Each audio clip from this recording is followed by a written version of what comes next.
We are becoming part of history. So আমাদের একটা history তৈরি করার সুযোগ আছে।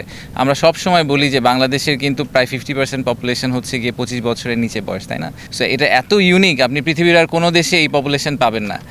তাদের ভবিষ্যৎ যে ভালো হবে সেটাকে এনশিওর করার কিন্তু একমাত্র উপায় হচ্ছে আমাদের দেশকে একটা ম্যানুফ্যাকচারিং হাব করা, এবং সেটার জন্য port capacity is very important. তো আমার সাথে ওনাদের যে কথা হয়েছে সেখানে প্রাইমারি যেটা ওনাদের অ্যাসেসমেন্ট সেটা হচ্ছে যে এখানে এই পোর্টটা করতে এটা একটা obviously state of the art এবং গ্রিন একটা পোর্ট হবে, এবং এই গ্রিন পোর্টটা করতে ওনাদের রাফলি $800 মিলিয়ন মতো লাগবে। এই পুরাটাই এফডিআই হিসাবে বাংলাদেশে আসবে। এখানে কিন্তু সরকার কোনো এক টাকাও দিচ্ছে না, এবং পুরাটাই ওনারা বিদেশ থেকে ফরেন ডিরেক্ট ইনভেস্টমেন্ট হিসেবে আনবে। কনটেক্সট হিসেবে বলি, আপনারা জানেন যে বাংলাদেশের এফডিআই নাম্বারটা কিন্তু খুবই ছোট।